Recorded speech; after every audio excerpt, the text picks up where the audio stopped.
myself to do a brief presentation on things because there's so much out there. Great. All right, welcome everyone to the Sewage Commission meeting. I would like to start by acknowledging that we are on the unceded territories of the Comox First Nation. And with that, I'd like to move right into our delegation. And we have the Curtis Road Residents Association. I assume, Jenny, you're ready? You know the drill? Welcome back. Thank you. It's been what? Oh, and let me give you a mic here. It's been a whole 8 weeks, I think. Yeah. Ooh.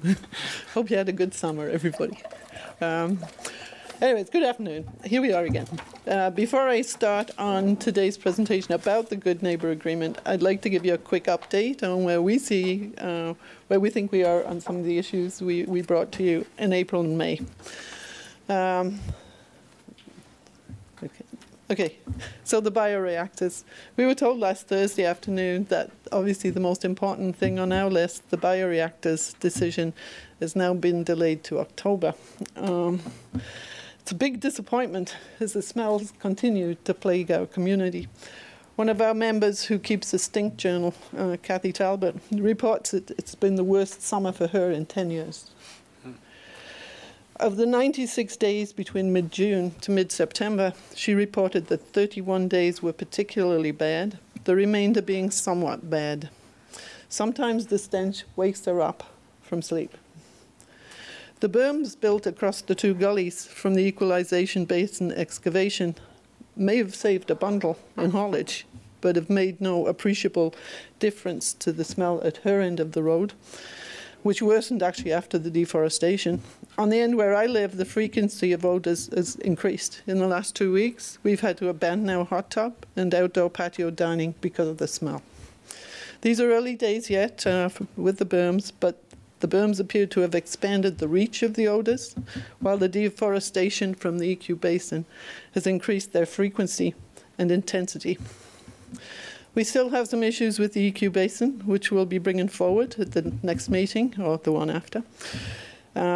Impact to our property values is something we're still working on. The BC Assessment Office has told us that they devalue our properties by 10% because of the proximity of the plant. So our property values are affected. Host community compensation is something we'll also bring back forward over the winter months. There appears to be at least as much impact on Area B, hosting sewage as there is on to Cumberland hosting the landfill. Why should they get $300,000 per year, which they do spend on non-landfill related activities, when we get nothing at all? So we'll be bringing that forward. Representation is on today's agenda. If there's no decision there, we would ask for the courtesy of our director being at the table on next month's discussion on the bioreactors. So back to the Good Neighbour Agreement.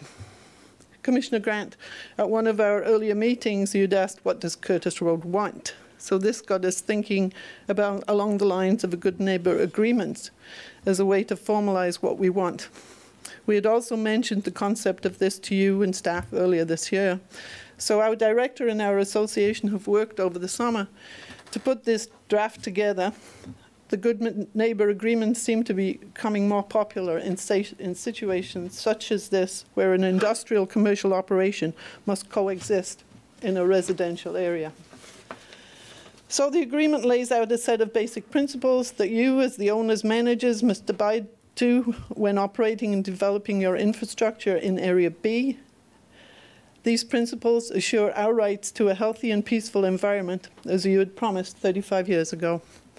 Many of the principles are supported by our bylaws in Area B. Some flow from provincial legislation and tort law, and others are just plain neighbourly things to do.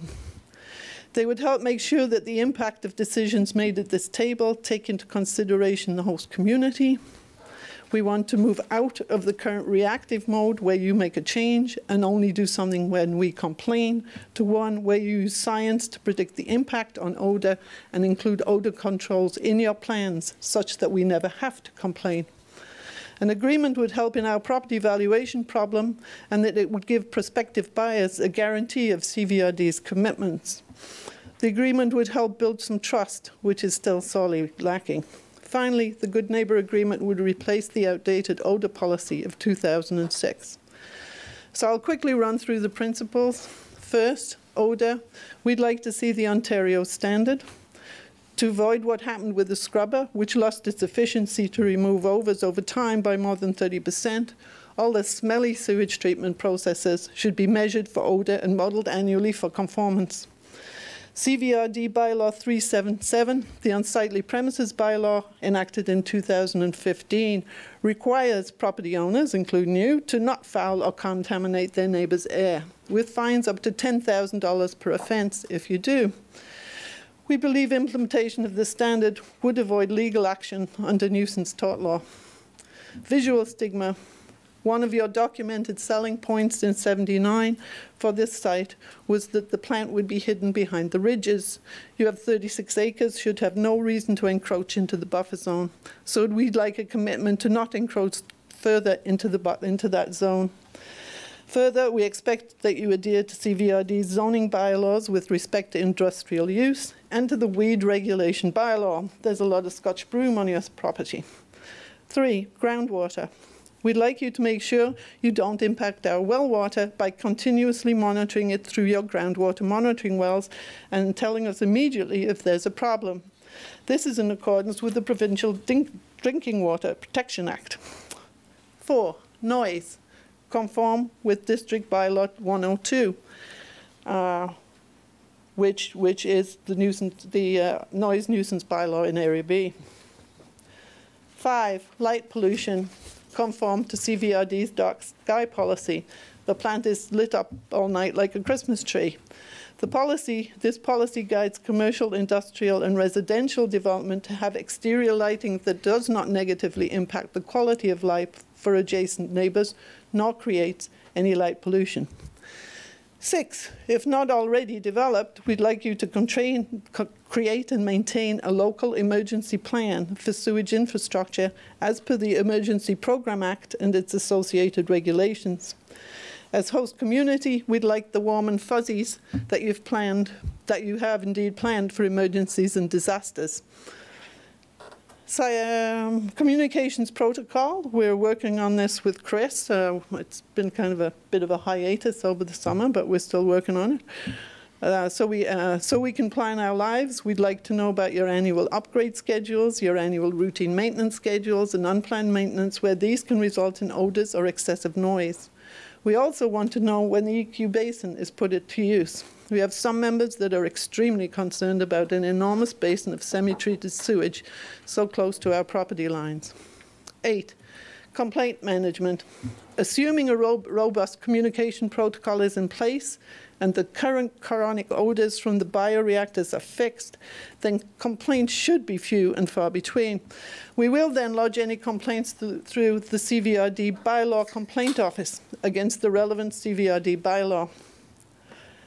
Finally, we'd like your facility to be more open with information. We'd like easier and earlier access to data and reports without constantly having to put in FOIPA requests. We think this agreement would really improve the situation for the reasons I articulated earlier. Our suggested next steps would be to meet with senior staff, the chair of this commission, and our director to review the agreement in detail and bring it back in December for discussion and decision. Thank you. Hey. That was. I didn't even time it. I think I had seconds left. Oh, you 2 minutes left. Yeah. Holy moly! Should have put some more in. Thanks for the presentation, Jenny. Okay, certainly a lot of these things I think we're already working on, but you've brought up some new ones and some extensions to old ones. And I think it would probably be wise at some point for this commission to maybe get staff to give us a report back on some of those items, because a lot of this stuff is probably new to us. Getting notices for upgrade plans and all that. I'm not even sure what the upgrade schedule is, but certainly willing to look into it if you're interested. If I could respond to that? Yeah. Oh yeah. Go ahead. This isn't really. It's in general, what we're proposing here is an agreement, a formal agreement signed by you and by us that lays out the ground rules, not necessarily all the little specific things. We'd like to have an agreement. For sure. For all the reasons I stated. So yes, let's sit and thrash out the details. Yeah. But I think, do you agree in principle, we're looking for agreement in principle from this table, that a good neighbour agreement would be a good thing to put in place? Okay, fair enough. And are there any other questions from the commission? I don't see any, so we'll take it under advisement and talk to you soon. Thanks. And I guess, do we need a motion to receive that? Second. And all those in favor? That's unanimous. And Director Hillian. Thank you, Chair. My apologies to staff, fellow directors, and the gallery for being late. I had a medical appointment. And understandable. Thanks for letting us know. And with that, we'll move right along to the management report. And are there any questions on the management report? And staff like to comment on it? Yeah, staff have just a bit of an update on some of the items on the management report. There's a number of them there, and Chris LaRose will just give a brief presentation and answer any of your questions regarding his presentation or the items on the agenda. Thanks. Great. Good afternoon, everyone. So Russell asked me to put together a brief presentation just to provide an update on some of the key management report items, given that it's been a while since some of them have had reports. So as Russell mentioned, I'll walk through these briefly, interrupt me anytime with a question, and then afterwards as well. So first of all, a little update on the Equalization Basin project. So this is a kind of an overview of what's underway right now. So the excavation is largely complete, and the construction of the berms is nearing completion. So that's effectively moving the material that was where the basin is and compaction into the shape of the berms to fill in the two gullies nearby the Equalization Basin. So that requires significant compaction to ensure that there's stability.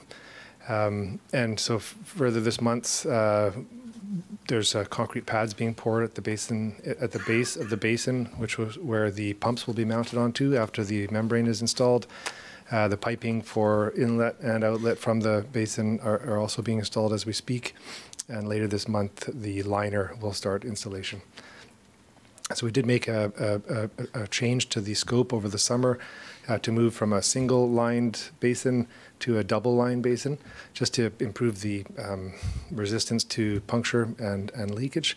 And having that second layer with a layer of geotextile membrane in between does also provide a much superior way of determining if there are any punctures or leaks of that basin. So we'll be able to monitor a sump that will have liquid in it if there is a failure of integrity of either of those layers.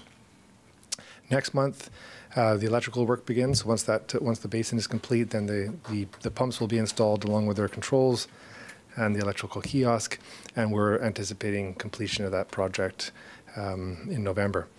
And so just rewinding to September, we will also be, once the berms are complete, we'll be installing or following the landscape plan to revegetate that berm and to start the process of restoring the visual barrier that was impacted by the cutting down of the trees for the EQ basin.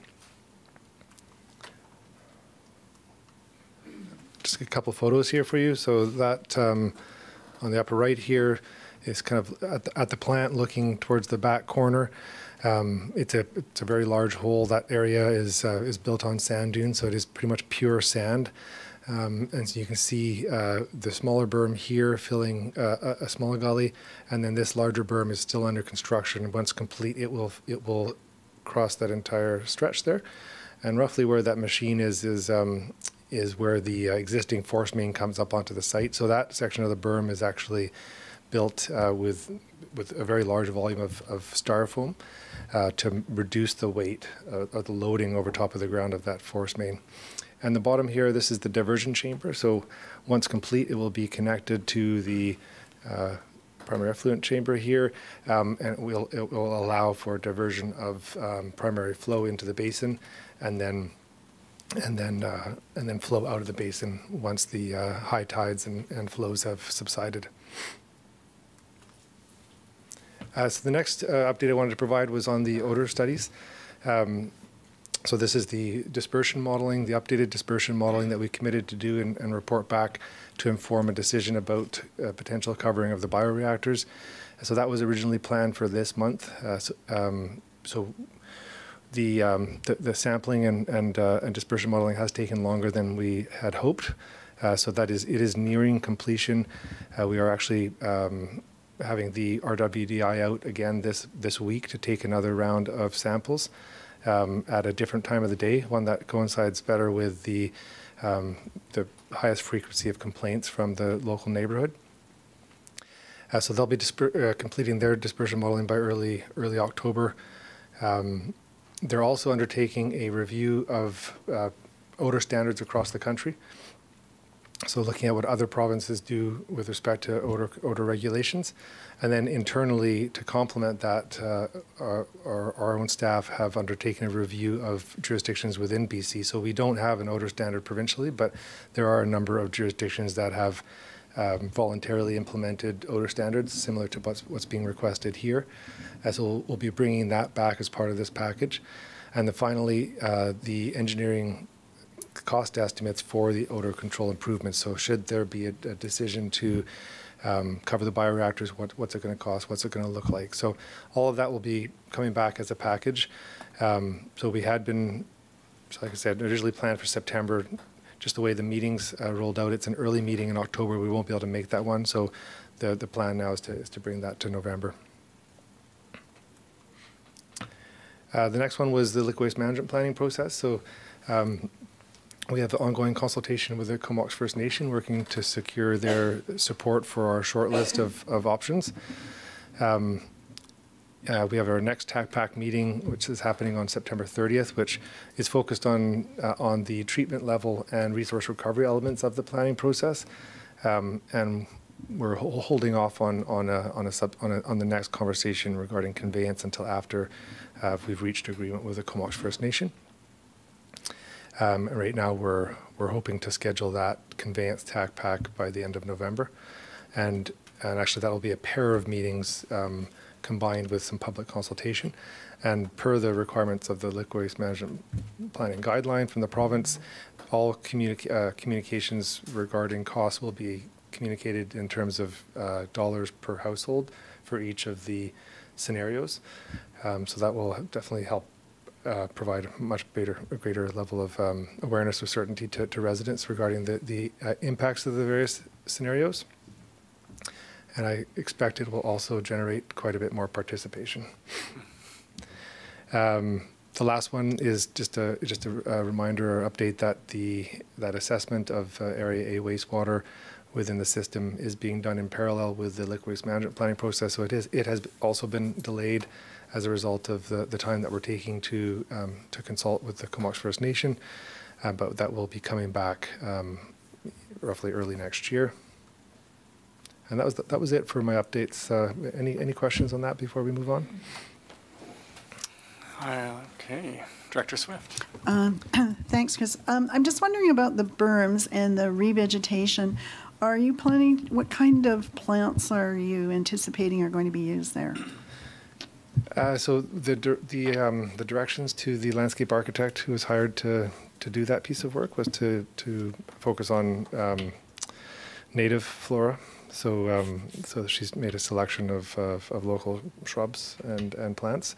Initially, we had specified some larger trees to be planted on the berm, but our engineers ended up taking exception to that. So we've just given the stability. I mean that entire area is there are significant sized fir trees all over those sand dunes, but they've grown up together, and so there's an integral mat of roots and vegetation that won't exist on these berms until for some years. So the initial planting will be shrubs and ground cover. The shrubs, I don't have the names off the top of my tongue, but I know there's a lot of salal. There's some of the local. I think there's some dogwood. Otherwise they're all on the 6 to 10 foot size shrubs, and they'll be planted around the top of the berm, and then on the outward facing side of the berm there'll be salal and Oregon grape and that type of thing. Yeah, and over the entire thing will be seeded with a mixture of grasses that the landscape architect selected was right for that area. So I guess you're not anticipating that the vegetation is going to screen more than 6 to 10 feet higher than the berm? Yeah, so the berm itself at the location most visible to the Curtis Road is 8 meters high. Around 25 feet, 20 to 25 feet. So then the height of those shrubs would be added to the top of that. Yeah. Thank you. Great, and I guess in the long run, presumably trees would seed themselves, but we'd probably be talking 10, 20 years. Yeah, exactly. I mean, we could reassess the situation after there's been several years of growth and establishment of a root mat to see whether it'd be appropriate to plant trees. But we do expect that the combination of the height of the berm plus those shrubs should restore most, if not all, of that previous visual barrier. Okay. Yeah. Well, thanks for the update on the report, and we have another question here. Yeah, thanks, Chris. So with that, I'm just wondering, with their concerns about the light pollution, would that alleviate that problem, or because before you had larger trees in there, now you're going to have the shrubs? Would there be more light coming through, even though it's it's the berm and it's the growth on top? Yeah, regarding the concern about the light pollution, so that's something that the Curtis Road Residents Association had brought up with staff a couple months ago. So I did ask our manager of wastewater services, Mike Emery, to take a look at the facility in the context of the dark sky policy, and so he's in the process of securing some quotations for improvements to the site that would replace some of the key fixtures with ones that are downward facing, and would significantly reduce the light pollution. But yes, currently that avenue where that big berm is being built and down to Curtis Road is a straight shot. So that you would expect light to be passing down there. Yeah. And we have another question from Director Morin. Great, thank you. I know that the Curtis Road residents report, we are going to be taking a look at that. But just because the odor studies have been referenced today, I just wondered if you could comment at all on why there would be some more, additional odors right now, and I'm wondering if that's because the project isn't complete. Are you able to comment on that today? Yeah, we did just receive the log of complaints that was forwarded from the Curtis Road Residents Association. That was late last week, so we're just in the process of taking a look at that and comparing it to our log to try and understand what if anything different was happening that could have generated those increased odors. I'm not sure to what extent the construction of the berms, the clearing of the trees, and the construction of the berms has impacted the flow of or the pattern of flow in that area. It's really too early to say. But our operators continue to do their very best with what we've got at the plant right now to keep the odors to a minimum. So I can't say anything more than that at this time. Well, thanks. I don't actually see any more questions, so appreciate the report. Great. Thanks. Did we? So on receipt, all those in favor? And that's unanimous. And we'll move on to reports. Number 1, Comox Valley Sewage Commission Advisory Committee minutes. Does someone want to move both of those? Second. And are there any questions on that, or does staff want to comment on it? No, we're all good. I don't see any questions, so all those in favor? And that's unanimous. Moving right along to number 2, Utilities Governance. Recommendations to the Commission. If we could move receipt of that. And I'll pass it over to staff for comment. Thank you very much. And James Warren, General Manager of Corporate Services, is here to give a presentation and answer any of your questions. Thanks, Russell. Good afternoon, Sewage Commission members. So I'm pleased to present today to the Sewage Commission this report on utilities governance and put forward some recommendations for your consideration.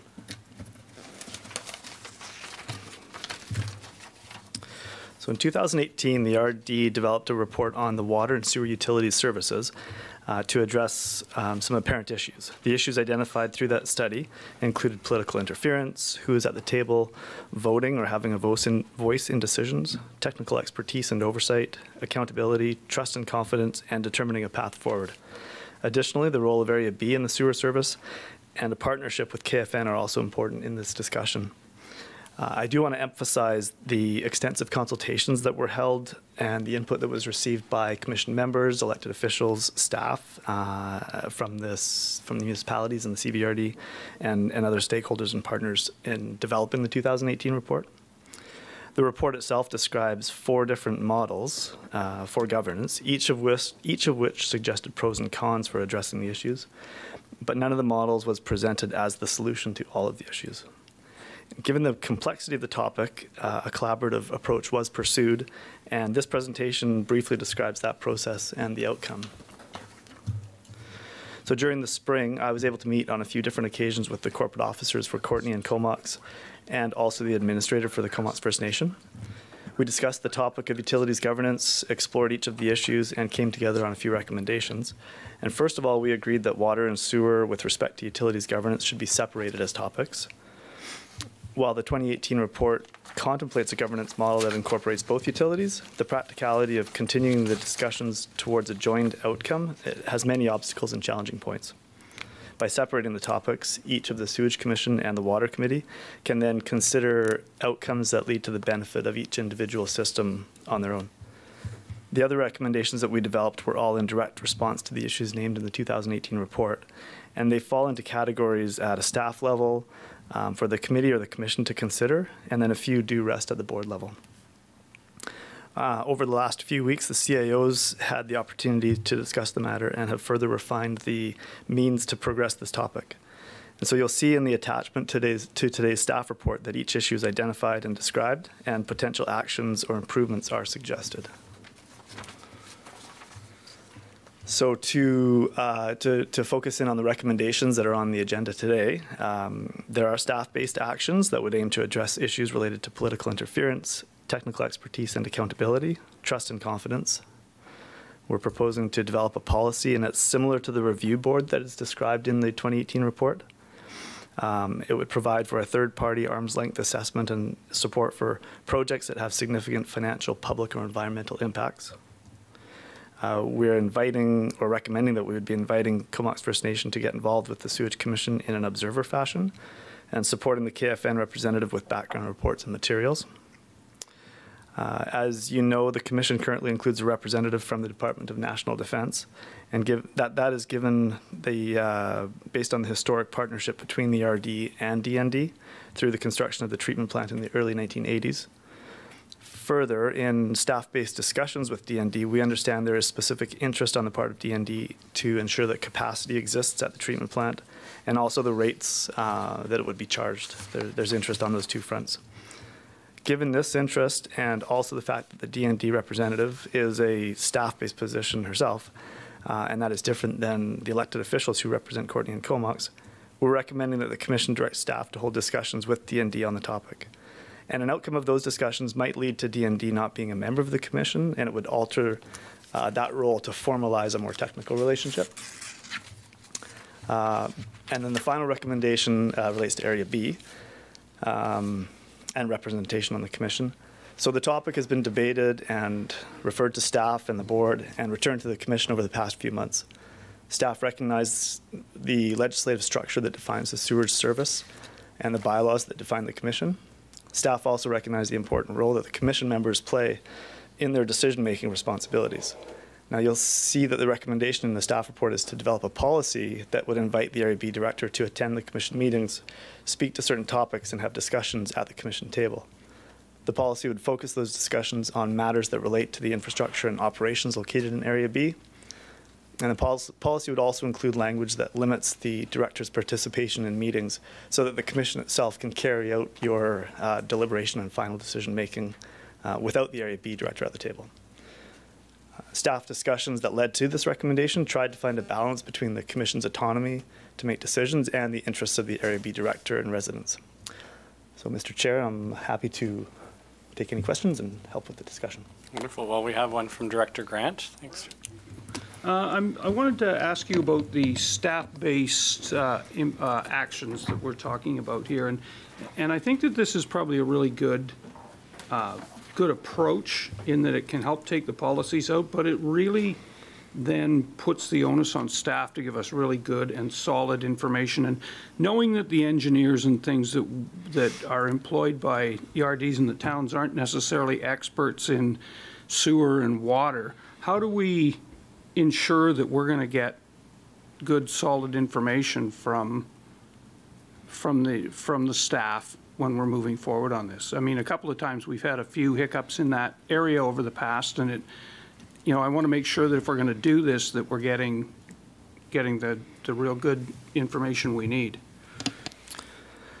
I think the nature of these services and the systems is that they are complex, and there's many different elements and interests that come to play on any of these topics. And so we do have a complement of staff that have the sewer system, in this case, their focus. As well, we've got the benefit of working with our municipal partners to have some insight and advice. And one of the recommendations, or one of the staff-based actions, it talks about considering options to provide a dedicated professional to the sewerage system. That would be something that we would undertake further discussions with at the advisory level and understand the impacts of that. And then it may be that resource that can provide additional certainty and comfort to the commission members. That's not to say that there's not substantial rigor and assessment put into a lot of the material that do come to this commission. So. And it's an interesting, it's an interesting question. I also think that the way things are going in the world, sewage treatment has probably changed a lot over the years. And so a lot of things that we're doing might be new. It might not be that we don't have the expertise, but in fact we're creating the expertise as we go, and it could be the same around the world. I'm not 100% sure on that, but maybe staff have some insight as to whether that's the case or whether we're merely catching up to other jurisdictions. Does that put you on the spot enough? Or is, Pretty well, yeah. That may be a question that Mark Rutten would like to address, or Mark, do you have any? I want to hear James's thoughts on that. No, I'm just joking. It's outside my wheelhouse.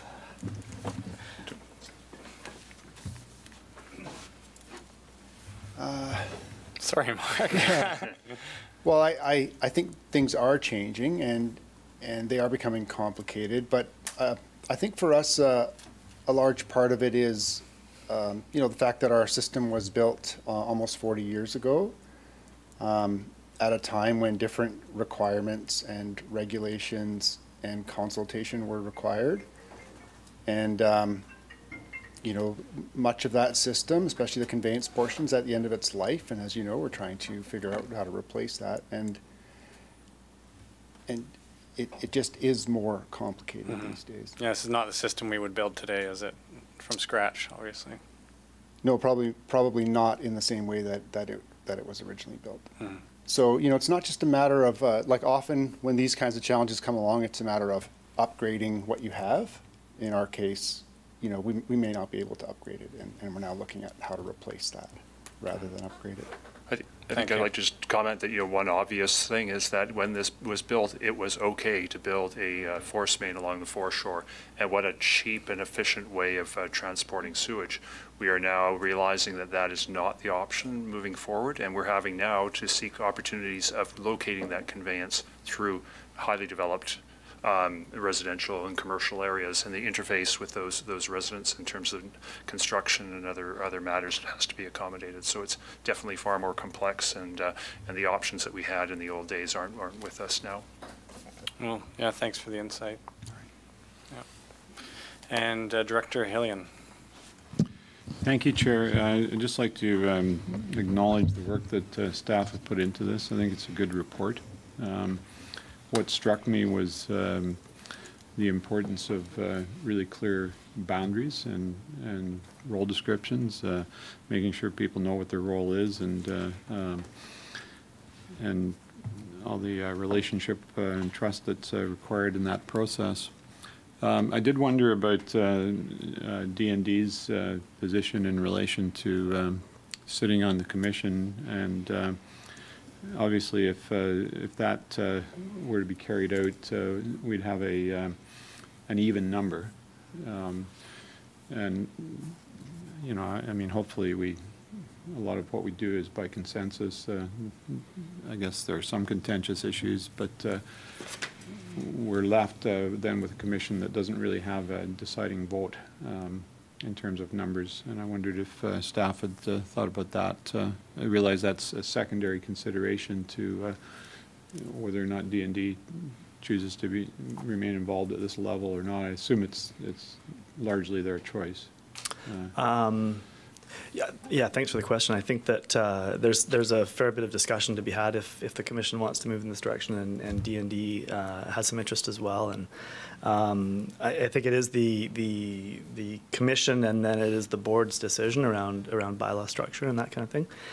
I would like to think that a bit cheeky maybe, but there's not a deciding vote. We have 7 votes, so it's an odd number now on the commission, and so you don't have a tie ever. If you go to 6, then you have the potential for a tie. Well, that was what I intended to say. My apologies if it seemed pejorative in any way. So I think, and it would be a decision then for the commission to consider if the complement of members changed, and that maybe led to a change or a pressure on the voting structure. Mm-hmm. So that would be something to consider. Yeah. Okay, and it's interesting to bring it up because I jokingly suggested that Major Gerard might be happy not to be on the commission. And she outlined that really it's a decision for her superiors to make, and so it's a different role that she plays at the table than us. But certainly happy to support considering that when the recommendation comes up. Are there any other questions from the commission? Major? Yeah, I have one question, and then that may be follow up with another question, depending on how the first one's answered. Are we going through each recommendation line by line and then asking questions, or can I ask a general question now? Yeah, we'll go line by line, but you can also ask a general one if you want now. But we will go line by line, and there'll be discussion on each recommendation. Specifically related to recommendation 4. So. Sure. Okay. We'll wait till we get there. Well, I don't see any more questions on the report, so all those in favor of receiving that? And that's unanimous. And we'll move on to the first recommendation. And let me just catch up. This is with the staff-based actions. Is there any discussion on that? I don't see any. All those in favor? It's unanimous. And recommendation 2. And this one is the public engagement and third-party professional oversight part for major projects. Director Grant. I think this is kind of an essential piece, and I really like the public engagement piece of this, but I think it's really important that when we do the public engagement and the third-party oversight, that it be looked at it's really important how the structure of that board, and I look at our PAC that we're using right now, and of course, more than half of that board don't pay into the service. And so there's my opinion anyway, a real lack of any kind of caring about the dollars and cents that are going into this. And this project is getting, like, it's 45 million, it's 50, it's just climbing every day that I hear about it. And I think that we really have to make sure that as we do the public engagement and do that part, that we're really cognizant of who we put and how that board structure looks. And obviously you're drawing parallel to the liquid waste management, is it a PAC or a TAC PAC, I guess? It's a combined Public Advisory Committee, Technical Advisory Committee. Right, and is that what we envision doing more of through this recommendation, or? I think the recommendation would have us come back with policy language and some policy framework that would be able to address that. The comments Director Grant makes are valid, and we can certainly find ways to incorporate that. Another example of a project where this sort of framework was used to a degree was our water treatment project under the Comox Valley Water Committee, of course, and that had a range of other interests, from legal advice to technical experts, some public advisory, other stakeholders, and so there's many different ways that we could structure this arm's length approach. Yep. Fair enough. Well, thanks for the insight. Yeah. Makes sense. So on recommendation number 2, all those in favor? And that's also unanimous. Moving on to recommendation 3. And this is pretty straightforward. We do this with water and certainly timely. And I see a couple, Director Arnott. Yeah, thanks. So James, do you see this being similar to what you proposed for number 5, that it would be in a defined capacity, or would it be at every meeting for the sewage to have a KFN rep there? So this recommendation is consistent with the approach that the Water Committee has taken, and the observer role would be available for KFN. For any meetings? That was the intent, yeah, but we would take the Commission's direction on putting parameters or refining or whatever the interest is. Okay, I'm just wondering. Thank you. And Director Hilling. Thank you, Chair. I know that capacity can be an issue for Comox First Nation. I'm wondering whether there's any financial component to this recommendation? Like remuneration, possibly. Well, that's what I'm wondering, if I don't know to what extent this has been discussed with them, but I think it's important for us to know whether they would be attending on their own dime, or whether we would have a financial commitment to facilitate that attendance. This recommendation doesn't contemplate any remuneration, and certainly the CVRD's remuneration bylaw would apply to Commission members, and so it isn't contemplated at this stage. Okay. And I can't recall if there's anything around the Water Committee role. There's nothing there at this point. Okay. I was going to say, as we develop this, we will be consulting with them, and if they have an issue with respect to capacity or otherwise, they can definitely identify that, and we'll bring it back to you. Thank you. Great. I don't see any more questions on this. So on recommendation 3, all those in favor? And that's unanimous. On to recommendation 4. And there must be some questions on this. Yeah, I got Major Gerard. Since I'm the only D&D member at the table. Yeah, I wanted to reiterate that while you know, missing these meetings make me happy, I'm not the one. It's a joke. Really. Yeah. Please keep that in mind. That it will require consultation through my own chain of command, which actually extends all the way to Ottawa, before a decision is made or as we come to an agreement with respect to D&D participation at the table. Since we only recently received the report, it requires some more time for us to actually have a look at it, and it will take longer than probably like a week, right? So we'll need some time to have a review, but we're more than happy to consult with CVRD and have those discussions. The second thing I question is the ability to separate the recommendation into actually 2 things. The idea of agreement with respect to capacity and certainty with respect to rates, and then the second part being the participation of D&D on this particular commission. Can we separate those into 2 separate recommendations instead of one recommendation all bound in together into one agreement? Because they are really 2 separate issues. Well, we could certainly separate them if you think one of them is more contentious than the other. But having said that, I think just because we passed this recommendation doesn't mean we move forward on both or either of the items. Okay. But if you prefer, I will separate them. As long as at a certain point in time we can, if we have to, we can separate it into. We'll be able to separate moving down the line? You could separate it, but as it's worded, it's only that consideration be given. It's not on the condition of or otherwise. Okay, so perfect. I think it gives flexibility. As long as we have that flexibility built in within the recommendation, then I'm happy. Yeah, and when with that comes back, it may just come back one at a time anyways, Okay. depending on how it moves forward. Is that fair Perfect. to say? And the third question I have, and this relates to the service agreement that we are currently reviewing. Is this the first part of that recommendation in relation to that service agreement? Correct. Is it? Yes. Yes. Okay, perfect. Thank you. That's my clarification. That's all my question. Great. Well, I don't see any more questions, so all in favor of recommendation 4?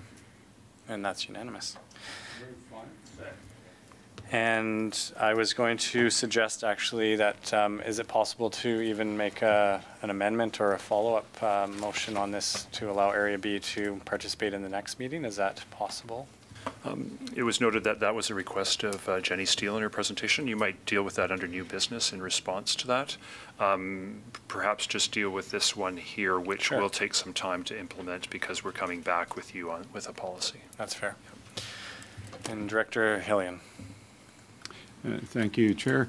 I'm just curious whether there's been discussion with either Area B or the Residents Association regarding this recommendation. I know that you mentioned there's been significant consultation, and I'm just wondering to what extent this meets the aspirations of either the director or the area residents.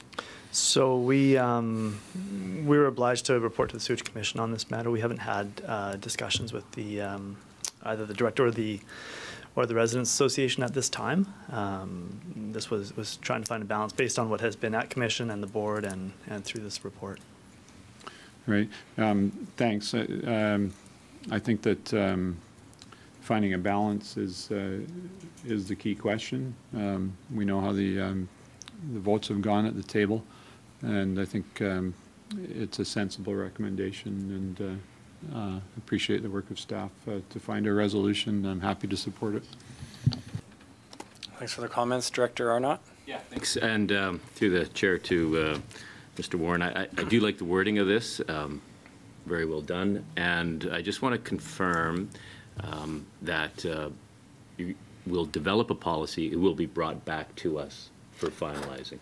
So this would be a Sewage Commission policy ultimately that we would be recommending Sewage Commission to approve, so yes. Okay, and yeah, okay, good. I can support this. Thank you. Great.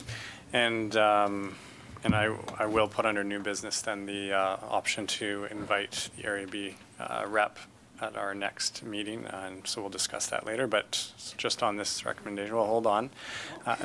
Director Grant. I just wanted to know, in this particular, and I'm speaking only of recommendation 5 here, how long would it take to develop that policy? I would expect to be able to return to Commission in I would say 2 months. I don't want to commit for the next one, just knowing other work plan priorities, but I'm thinking probably 2 months is reasonable. Okay, thank you. Great. All right, so seeing no more questions, all those in favor of recommendation number 5, and that's unanimous. Thanks very much. And we'll move on to the Village of Cumberland biosolids request. Thanks, James. You move receipt of that, somebody? Thanks, Director Grant. I know. Thanks, Director Hillian, and we'll pass it over to staff. Thank you very much, and Chris LaRose will come forward to present the report and answer any of your questions. Great, thanks through the CEO and through the chair. So this report on your agenda summarizes a request from the Village of Cumberland to receive their biosolids at our biosolids composting facility. So our recently upgraded facility currently processes around 5,000 tons per year of wet material, dry material, and has recently been upgraded to handle about 50% more than that, so about 7,500. And then it generates about double that number in a soil amendment product that is currently marketed as the Skyrocket. So the village recently received funding to undertake the upgrades to their wastewater treatment facility, and as part of that, they're looking to secure a destination for their biosolids. With the lagoon type system used by Cumberland, they're projecting about 500 to 600 tons will be dredged out of the bottom of their lagoon every 10 years. So as it accumulates, it takes up space, and then approximately every 10 years. So in 2020 and in 2030, they will have between 500 to 600 tons of that material that's pulled out, sucked into these big kind of Gore-Tex socks and left to drain, and then that material could come at a measured pace to our facility. So the scale of that versus our own facility capacity means that we don't have any concerns from a quantity issue, from a capacity issue.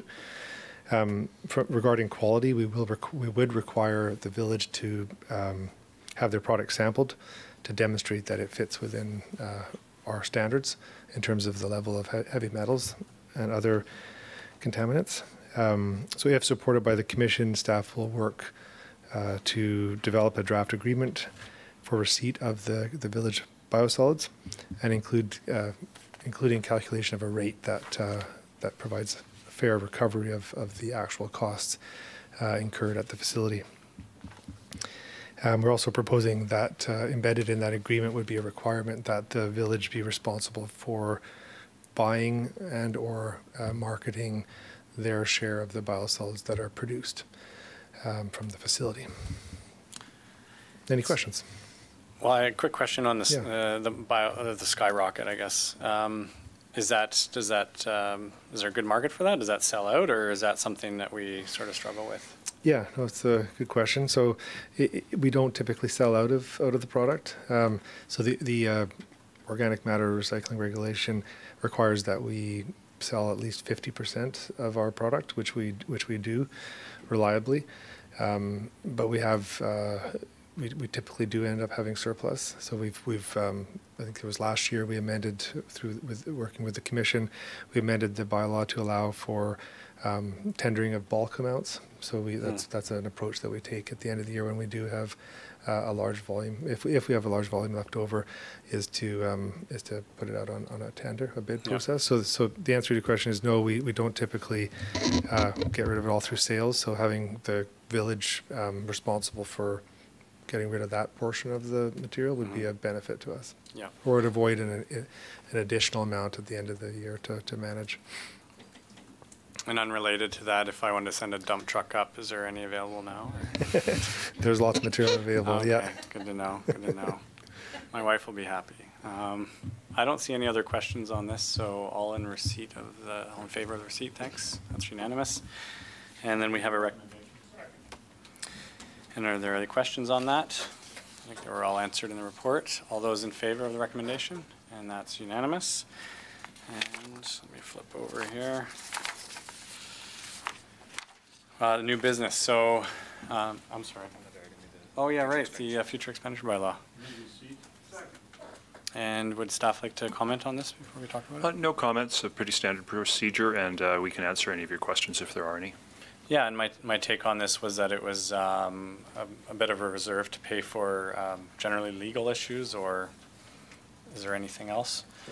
Any unknown or unexpected smaller expenditures, not capital stuff? It may include advice regarding provisions of the service insurance deductibles arising from unexpected insurance events and future replacement of existing assets and facilities. So it's a fairly broad purpose. Yeah, and what kind of numbers are we talking? I don't know if it's a per household or if we're thinking a yearly contribution. Did I see that in there? I'll ask Beth Dunlop to answer that question. There's a reason you come to these meetings. Every now and then.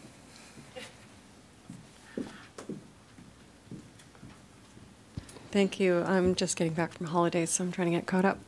So the numbers are not in the staff report. We did have provisions within the 2019 to 2023 financial plan to put funding into this particular reserve fund. It's not the funding that we would normally see into the Capital Works Reserve Fund, obviously, but it is, and I don't have the numbers, but you know, it's probably more like $50,000 a year or something like that. Okay. Yeah, and it's just a flexible reserve that we could use for a variety of purposes. Oh, thanks very much. Well, I don't see any other, I'm sorry. Yeah, I don't see any other questions on that. So all those in favor of receipt? And there is a recommendation. All those in favor? And that's also unanimous. And so we'll move on to new business. And under new business, I would recommend that somebody make the motion to allow the Area B rep to be present and participate in the next Sewage Commission meeting for discussions relating to the bioreactor and EQ Basin. Is there anyone who'd be willing to move that? Director Moore, thank you. I'll second that. Thanks. Is there any discussion around that? Director Arnott. Yeah, so basically would we be following the parameters of recommendation 5 that it would be a non-voting, it would be defined purposes, like if we're just talking about issues that would affect the Curtis Road folks? Like, Well, I'm just wondering how broad it's going to be, or if we can follow that recommendation, which I think was very well laid out. I think that's fair to some extent, certainly non-voting, whether or not we're at the point where we could define exactly which discussions. It might be a bit looser than that, but maybe you have some comments on that. My advice to you is it's non-voting. It's for the 2 topics that you mentioned, and that was the request of Jenny Steele in her delegation today. It's a way to enable participation and input on this particular matter before you have a policy in place. It's not meant to define the policy. We will give further consideration to that. All right. Is that fair? And Major Gerard. Just because of the where I'm sitting, Mrs. Steele obviously has her hand up and wants to ask a question. Is that possible within the confines of this discussion? I think we could allow one question if someone would like to second that request from Major Gerard. Okay. Do you want to approach the mic and ask a question? It was just an observation. We had been told last week that... Oh, you can come to the mic right sorry. here. Yeah. We had been told that the bioreactors... Hold on just a second, Jen. Sorry. A motion has been put to That's right. I'm sorry. voted on it. Have a 2/3 majority vote on that to accept the... My apologies. Hold tight. We'll have to, and actually, we have 2 motions on the floor, so is it okay to do this one on the fly in the middle of? Yeah. Yep. This is really an all those in favor of allowing Jenny to have one question to the... It's not a question. That's unanimous. Or one comment. It's just that we requested this assuming that the bioreactors was coming in October. We didn't find out till today that it's actually coming in November. That's all I wanted to point out. Yeah. So okay, it's not October. It's the discussion on bioreactors in November. Okay. Okay. Thanks very much. It. And will there be anything on the next agenda worth? So a friendly amendment to the motion to October or November as the report on the bioreactors comes forward? Is that fine with the mover and seconder? Okay. Is that clear to the commission? Okay, all those in favor of the motion as presented?